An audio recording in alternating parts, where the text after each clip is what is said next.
I just want to say I thank you all for being here, and I'm really grateful for this opportunity. Thank you for allowing me to share this time with you guys. We get it. Are we doing a thing? All right. Why don't we start with who are you? What is your name? My name is Mark Mathews from Kalamazoo, Michigan, author, poet, and owner of Flush Publishing and owner of Flush Promotions, and owner of a nonprofit called Keep Pace, promoting all causes everywhere that focus on mental health issues in society. How did you land in Kalamazoo? Honestly, on a trip, me and my buddies were kind of not knowing what to do next in our life, and so we all decided to come up to Kalamazoo to visit, and we decided this was the place that we were going to be. Since I no longer play basketball anymore, I decided to do something different over time, since I didn't have the love for the game anymore, since I did have a scholarship to Greenville College out in Illinois, a small Christian school, private, very expensive, but at that age I wasn't mature enough to understand the level of a scholarship. So that was the move, to come to Kalamazoo, to decide to focus in on art. And my creative endeavor of choice is definitely poetry. To create words through experiences, through lived organic experiences, is beautiful art, because no one else can take that away from you. And that's timeless art. Not necessarily looking for anything out of that, but just a pure connection where people understand your words. I believe that's the most beautiful art form, because poetry can be any kind of spoken language as long as you understand your words and you connect that poetry to your experience. So when I say poetry in motion, it connects you to basketball, because when someone's actually on the court and you see them do and dribble the basketball a certain way, you're like, that's poetry in motion. It's art. It's an art form. So I see the art that I create as poetry in motion with a lot of live spoken word connected together. When did poetry become a way to get your creative voice out? I believe early, when I start creating stories in my head, and when you're freestyling with your friends at parties and you're hanging out, and you didn't want to have your art be considered rap or freestyle, you have to figure out how you're going to express your art. I was fortunate to go to a literary book bar in Champaign and see an actual author. His name was Mark, funny story. And I saw him perform, and I was intrigued, because I could see his passion that he put into his work, and it inspired me to see how I need to perform my art and to make sure that I give out everything into my poetry and my art form and how I present myself as a human being. And so the first time I actually felt I knew my art was different from everyone else, when I saw a reflection of my mother's face at her celebration of life, second guessing traditions and passed down rituals. That was an actual real experience, where I was walking into the Croc Center on the south side of Chicago, and I could see my mother's face, because my energy was low. I mean, you could feel the vibration in the air. So that's when I knew I was different, for sure, at that point. Was there so it sounds like there's an energy present there that maybe you felt like you were the only one picking it up. True, I appreciate that. That's a good point. You hit on right there. It is definitely all energy, and that's how I create the art. Knowing the timing of the energy and how to connect it to where it comes out the right way. And I value you putting that point across. It is energy, and you being able to understand that energy at a high level and connect your art and your experience is beneficial for you and healthy. It helps with your mental health. It definitely does, because it's therapeutic for us to express how we feel. And so growing up, we're told to be tough. I'm not telling you not to be tough or not to deal with emotion and pain, but we all need a point in our life where we need to express to ourselves what's going on with ourselves mentally, emotionally, spiritually. So energy is important. That is very, very important. Raw energy too, also. So I feel like being somebody who experiences emotions intensely or has a lot of external stressors, sometimes it's difficult to kind of harness that energy and channel it into like a constructive means, like a creative practice. How did that path look for you if you were able to get to that place where you can use it constructively? it's practice. You gotta practice what you preach. It's your passion. You're gonna make mistakes throughout the journey, but you gotta stay consistent with practicing on your craft. Because at the end of the day, you're crafting your art, you're taking time and spending energy connecting your experiences to your art. So those are lived organic experiences. So if my friend Joe T, who suffered from addiction and he's no longer here, my experience is connecting with him, understanding the first time meeting my biological pops on our first spring break trip ever in my life. I have to understand and harness that energy always in a positive way, because no matter what, that was the first time I met my biological pops with him, but I lost him a week later after I had a conversation with him. And so that's a difficult energy to harness and handle, and I believe it's a responsibility. You gotta have character within yourself to understand how you're gonna harness that energy in a positive way and use it to uplift people and understand these experiences are difficult, but I want you to feel joyous after hearing the art and not say, oh man, I want you to say, he made it through. That's cool, that's dope. I appreciate him sharing that, because either I experienced it or I know someone who has experienced it, and I want to be able to share my experiences, because that's what mental health's about. It's about sharing your experiences to help each other heal from past experiences through trauma through our parents, through our ancestors, and through experiences that we don't know could happen in the future. So the unknown is one of the biggest fears too. So connecting all that together. I like the idea that the unknown can be less scary, knowing that you have a creative outlet to pour yourself True. into if things get a little. I love it. You make my brain, you make me actually think. I love it.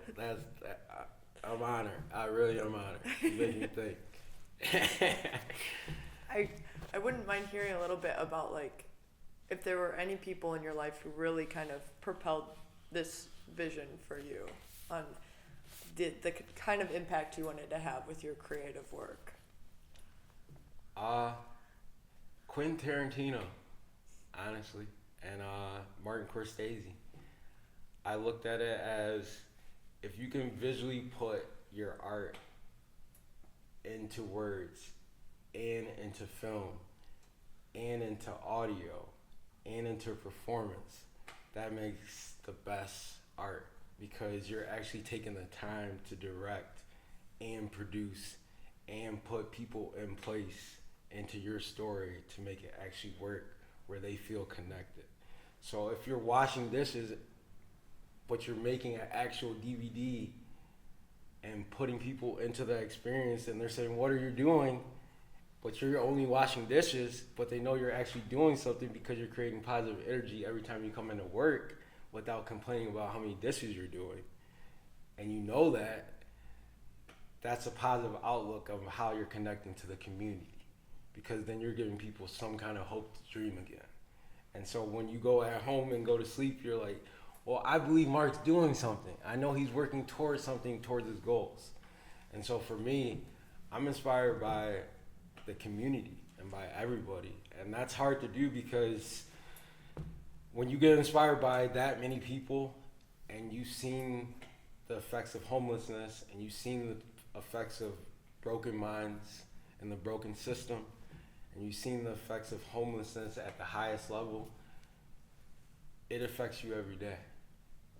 And you have to really understand that kind of energy, because when you're connecting to that many people and trying to understand their story and figure out a way to better yourself every day, everything becomes interconnected. And so it becomes a beautiful journey for myself.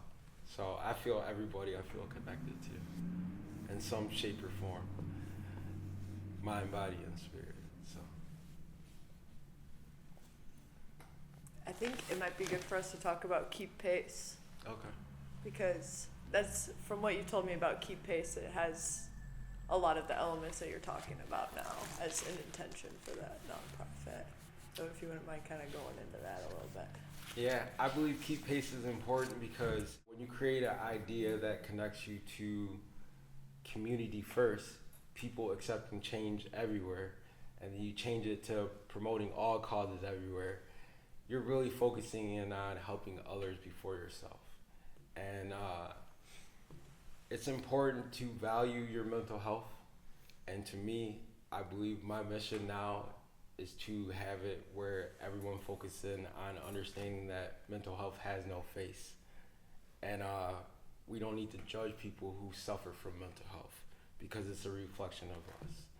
And if we become judgmental on people who are actually suffering and don't know how to deal with these issues, then you're judging yourself at the end of the day. So after doing promotional work since 2014, my mission now is just to focus in on just my mental health at the highest level, and Triple Threat Love Letter, the book, and poetry, because kids can read this book. It's kid friendly. There's no swear words in there. So that was important to me to connect to the youth as an owner of a publishing company and an owner of a mental health company, to connect mental health to poetry and art. And why was that important for you to connect with that demographic? Because I suffer from my own mental health issues as an artist, and knowing it's important for people to have a self-identity check for themselves to figure out who they want to be and who they're trying to become. I really value that in myself, understanding that I took the time to analyze who I want to become, and that this is my passion and this is what I love to do is my art. And mental health has been my main focal point based around my brother's experiences. And having people send you pictures of your brother suffering from mental illness on the street, you don't know how difficult that could feel for yourself. And knowing that you're doing your best to present yourself to the world, handling yourself at the highest level of accountability for others with controlled, consistent, positive energy. So for me, it was difficult. That's just a difficult time. And so now, keep pace, despite the battles of war is finally over, we're moving forward with the mission. We're gonna keep it on a positive note now and just stay focused on mental health has no face. That's gonna be the new movement after Triple Threat Love Letter, which I'll be doing book shows for also too.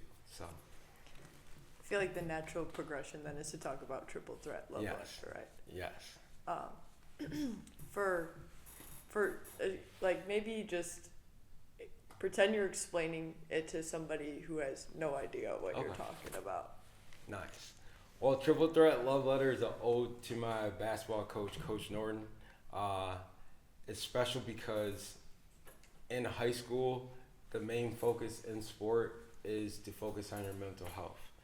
And so this takes me back to a part in my life where I felt I was in control of my mental health, but didn't know how to handle my emotions, because I did quit my basketball team.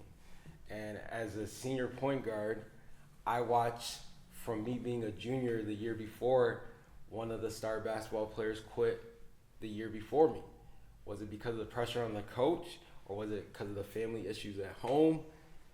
We'll never know. But I know what I was dealing with when I quit. I was dealing with home issues, and I was dealing with the coach. My coach was very, very hard on me. He was an elderly white man who wanted his ways a certain way, and that was it. And if you didn't do it that way, you were gonna know. From that progression, that kind of pressure on yourself, I put because I wanted to be great. And so when you put that much pressure on yourself to be great, you're gonna deal with a lot of adversity.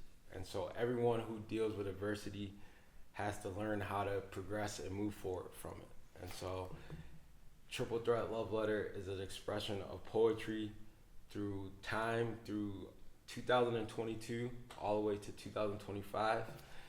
And then you get the 2-hour and 29-minute DVD showing you experiences in my life from 2015 all the way to 2025.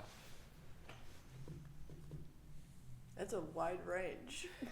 Yeah, I wanted to give you variety. I wanted you to experience the art in every different form. So when you open the book, you're like, oh, this is a book. And then when you listen to the audio, because there's going to be a QR code where you can scan the QR code in the book, pop in the audio, and after you get the audio, you're like, oh, that was pretty cool. That was 35 minutes of just him expressing his art. I broke down one of the poems, The Fake Reality Escape Part 2, The Butterfly Effect Part 2 story. Like, when you break down that poem and you connect it to your experiences, people will understand it because I broke it down. And that takes time, and it's only one take. So I'm not going back and forth to say, this is how you write it, this is how it felt. No, I had to do it right in that moment because we go back to energy. And then 2 hours and 29 minutes of experiences that are real, actual footage. So, yeah, it's a ride. It's a real ride, 100%. And your intention behind curating this all into one bundle is what exactly? To perform, to show live art, and to show people that if you believe in yourself, you can actually do whatever you want to do. If you actually believe and work hard. I'm not saying that you're just gonna wake up and say, all right, yeah, this is gonna happen, I can do this. But you gotta believe in yourself, you gotta work hard, and you gotta connect with the right people who are gonna push you and lift you up to the level that you need to be in. Because if you don't have those people to have the resources that actually help you and make you believe in yourself also too, then it's gonna be hard. So if you don't have people believing in you and trusting in the process, and you truly believing in yourself, because my father did say this, my dad did say this, Major K. Kendall. He said this, everyone has gifts, they just have to unlock them. And so when you unlock that gift, you have to really believe that in that gift and have all that energy harnessed towards that gift, and people believe in that. And then that's where it creates the magic within that dream. And if it's a goal, you gotta have more people in that, where it's the whole community to help you complete that goal, because the goal is so big, it's too hard to complete by yourself. So I wanna take a step back for a second and acknowledge the fact that in order to find out what your gift is, that takes some exploration, and that probably could take any amount of time, any amount of experiences to reach whatever you're passionate about. true.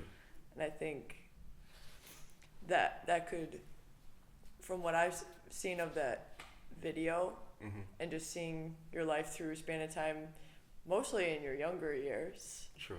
it seemed like there was a lot of exploration at that time. Yes, Of yes, I'm trying to figure out what makes me tick and what kind of impact I want to have. That's not always something that clicks for people so quickly. And I think that your video could be a documentation of that process too. I appreciate that. And then on your next point, that surrounding yourself around people who challenge you and that help bring you up, and you do the same for them. That's community. That's an art community. True. Right? True. So I can see that it's cool how we're just meeting each other pretty recently. True. But there's a lot of things that we see eye to eye on in terms of community, healing, utilizing your resources, True. uplifting each other. I think that's cool that you're mentioning that as an intention behind this new thing that you're putting out. Well, that was the beauty of us connecting because we did know each other and were able to have the conversations with that we needed to have before we had the interview. And I value that energy. I value that time. I value the conversations because that's what makes the interview before the interview. It means so much to me that we were able to come in here today and do this. Me and Zola talked before the interview. We're just nerding out, and that's special to me because I had the conversation with my sister yesterday, and I haven't talked to her since January. You know how hard that is for me not to talk to her because I needed time to focus in on my mental health. And when you value that, it's gonna help her in the long run because in her world, her conversation with me was, we gotta do something for Mom. And I'm like, okay. She's like, yeah, we gotta do something. As in just, she knew she didn't want to look at it as it being bad, that her mother is no longer here, that she suffered from pancreatic cancer. So she uplifted me to understand it's okay. She said, you gotta keep living. And when you hear that, you just like, you crack up. You know what I mean? Like, come on now. That's beautiful. That makes the story beautiful because you're able to put her into the story, into the DVD, without affecting the outcome of how you judge someone and their art. That's the beauty of it. Because you cannot have your sister in there. My whole family's in the DVD because they're all connected to my art. So every experience is connected to a part of my little brother Kim being in the first part of the experience. Then my older brother Ronnie, the next part of the experience. Then you got Cachet. Then you got Mikkel. He does the spoken poem at the end of Triple Threat Love Letter. So he's the one doing the spoken poem. And to get that kind of poem, I was with him during COVID. And so I was like, hey, I need you to do a poem for me. Not knowing that was going to be into a DVD. Not knowing my mom's voicemail was going to be on a DVD, or seeing my dad on a DVD, or hearing all these people I'm connected to on a DVD, that's what made it beautiful. Because over time, when you take time to work on yourself, that's the art you create for others and for the community to be connected to, because I didn't do it alone. And right now, I'm thankful for the void also. So I really appreciate you. I really do. Appreciate you too. Yes. Gotta give that shout out too right there. You know, everybody wants their shout outs. They're like, when he's gonna shout me out, but we gonna keep it to the void today. I do. Yeah. I like talking about the kind of like imprint that your family has on you and how you carry yourself, and acknowledging that. I'm curious if like revisiting some of the footage that you got from like younger years of yourself, going through that and editing that, was that process kind of like difficult to do? It was difficult because there was so much footage. And my homie Chris, who filmed us when we first started our company, WGW Promotions, White Girl Wasted, you see the progression over time, which was the WGW evolution. So that's all put into Triple Threat Love Letter. That was difficult because you're seeing yourself party a lot, but that was your job. So you're understanding that during that time you were creating art through events. So whatever you're doing at that time was organically trying to create another event based off what you're doing. So The Devil Wears Prada was an event that was an EDM show that was hip hop, but that was based off me watching The Devil Wears Prada, the movie. So it was like, hey, let's rock this out at Papa Pete's. Like, nocturnal. You know what I mean? Like, we're gonna make this a nocturnal event at Papa Pete's called The Devil Wears Prada. And so when you connect that and then the Scooby Roast and those kind of events, or Kiss Me on White Girl Wasted, those are all organic ideas that people are connecting to based off their experiences at that moment, at that timeline. So when you're on that timeline, there was no cell phone people were pulling out to film or do Snapchat. It was focused in on that energy. So that's what's important about the book and my family, because we've been in the public eye since I was younger, being a part of the Salvation Army community. My parents doing 31 years of service, helping communities throughout the Midwest. when you have the key to the city to Indianapolis, I mean, they've done a lot of work to help people who suffer from drugs and alcoholism and mental health issues. But remember, our family suffered from mental health issues too. So we did suffer too at the highest level from helping others who were dealing with their own mental health illnesses. That we sacrificed time too to give back to help others, not trying to receive anything back but positive energy of helping other people.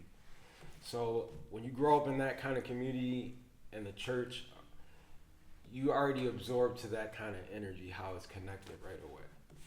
So when you start studying it at an older age, you become more mature enough to understand your language and that your words mean something, and that when you write them, that they're more powerful. When you think about the kind of legacy you want to leave behind with the body of work that you created and that you will continue to create, what do you think that is? My legacy was to make sure that the youth of my culture had the opportunity to read and tell their story, and that the youth were going to be able to connect their story to the actual experience that they face. And so no one could tell them that they couldn't be this kind of person or this kind of person. If you want to be an author, or if you want to be a basketball player, whatever direction you want to take in your life, it shouldn't be looked down upon because of what other people might think about it. And so my legacy with my art, I just want to make sure I had an impact on every single person, mentally, spiritually, and emotionally, mind, body, and spirit. That I was able to really connect with you and share my story, and it help you share your story and give you some therapeutic in your life and some freedom in your mind to be able to create whatever path you want to go towards. And you really believe in yourself that you can do what you want to do in your life with the hard work, with community, with trusting in yourself. Z, how are you? Have we cut out any, or? No, it was perfect timing. You finished that thought, and then I could stop it. Let's start again. Yeah. I'm about like at 30 minutes. Yeah, so 30. That's perfect. Yeah. 10 will be good. Yeah, that's perfect. I think we got some real solid. No, I mean, I felt it. I know what we got. So if I felt all of it, and then I know it felt good to transfer it back, we good.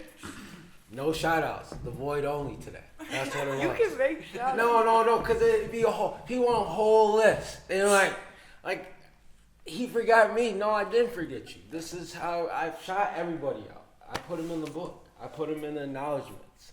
And I try my best to acknowledge every single person. But today, I want to acknowledge the fact of Katrina Diane Mathews and her remembrance. Tomorrow will be her anniversary, her 3rd-year anniversary. So the people she helped and what she instilled in me to be a positive man in society and to put women first and to work hard and to value my relationships with people. So That's your mom? that's my mom, for sure. And I know how to cook too, just on a side note. Super side note. Everybody use side note, I'm using super side note. That's a real super side note. Tina's Kitchen is available too online. Digital cookbook, son. Was your mom somebody who kind of shared these views, or do you feel like you've expanded on her perspective drastically, or where does that fall? That's such a great question. I love it. We would just argue all the time. It would be the funniest thing ever. And my dad would like, there they go again. And then he would just sit back because she would like to philosophize, and I would too. So if we're talking at a high level, I'm trying to outsmart her if she's trying to tell me this is the way it's supposed to be. And I'm saying, no, there's got to be a different way also too. But me and my mother, we always fought. That was real love. We just argue. And that's where I had to learn to mature too. It's called winning an argument. You don't have to always win an argument. When I learned to not always have to feel I have to win an argument because I was vulnerable about my energy, that's what it was. I didn't know what was going on. I just, this made me feel this way then. And no, I gotta get louder. You know, like if I'm louder, then I'm gonna win this argument. And they're like, well, why are you so loud? Because I feel this way. I just don't know how to express it. So that's where people get upset because they don't actually know how to express it, and they get upset with not being able to communicate. And that's a lot of the issues we have in society is communication. People's mental health, if they're able to communicate that, hey, I'm suffering, it helps a lot of people because they're connected to a lot of people too who are also suffering from that. But I give all the thanks to people who come out and talk about their mental health publicly. I mean, that's huge. You're vulnerable to the world after that because you're allowing yourself to give a lot of yourself to the world. So I commend everyone who does that. I really do. I'm thinking a little bit about something you said earlier, tying into what we're talking about now, and you said that you saw a reflection of your mom's face at her celebration of life. You also mentioned that in that you saw her questioning traditions and the way things have been. And I'm thinking about you being like an extension of her and seeing yourself in that reflection. Yeah. And like you kind of have the choice now to question those traditions and live the life, create the life that you wish to live, but you are still an extension of her. True. And I think that's a beautiful thing. I can see that kind of weaved into that poem in itself. That's, for you to break that down, that's some deep, you really read and you really looked into it. And that's important to me because I value that people could hear your words because you're an artist and you have your degree, and that's important. To value education too and academia with art. I went to school over and over and over and over and over and over again. I did. I went over and over and over again. I just felt it wasn't for me because I wasn't learning what I needed to learn. And that was just for me. I learned better through experiences. But I didn't really grow until I read a book. Just reading books actually helped me grow. And so, How to Be Free by Ichabus, that's when I knew I was on a different path. Because I went to Barnes & Noble's with my sister. She loves books. I could just feel the energy going towards this book. And it was called How to Be Free by Ichabus. And it was Greek mythology. And it was just letting me understand how to actually be free in my mind. So, yeah, it was powerful. What are some other impactful literature that came towards you? R.L. Stein. Of course, James Baldwin. I wanted my work to be like James Baldwin, Jimi Hendrix, Dr. Martin Luther King, Bob Marley. I wanted Quentin Tarantino. I wanted to be a whole mix of people I admire. My father, my brother, all these people I want to put together into my work. So, yeah. And my youngest brother, Kim. He's the one who really inspired me the most to do the art because he was the artist. He was the one that I believed in more than I believed in myself. And he told me to always believe in myself. He would say, you're Scoop. And I would be like, what? That meant you should believe in yourself, man. What kind of art was Kim into? He was in performing, singing, creating his own music. His medium were a lot of art, wall art, just drawing wall art. A lot of his inspiration was from fashion too. He was wearing thrift clothing at a high level before people thought thrift clothing was cool because we had a discount at the Salvation Army. So he made it seem like he was wearing the layers on layers. I was like, what? The hats with the pins on it. People were like, that ain't cool, but it was cool, because it was him. And you see it now, like all the kids, you're like the Nike heel boots I saw him actually make that design before it came out a couple years ago. Like, who would have thought a Nike heel-toe boot would be a big deal? Not me. You look at it, you're like, no way. And when because I saw him draw it up and have it, it was his sketch. It wasn't something that someone drew up. This was in the past. So when you actually see it and then you see someone else do it and they make money off of it, and you're like, oh my goodness, it hurts. Because you know he had his brain thinking at that kind of level. So. Thinking a bit about like flush promotions, that might be a good thing to touch on. Mm-hmm. And so right now, Flush Promotions has only put out literature that you wrote, right? Flush Promotions, yes, has only put out literature I wrote, but Flush Promotions, before it became a distribution company of books, I was actually putting on events in Chicago as a promotional company, working with Enjoy, Mims, Chris Figgy, who's actually, he put me on an opportunity working with Wu-Tang Clan's 25th anniversary at Toyota Park.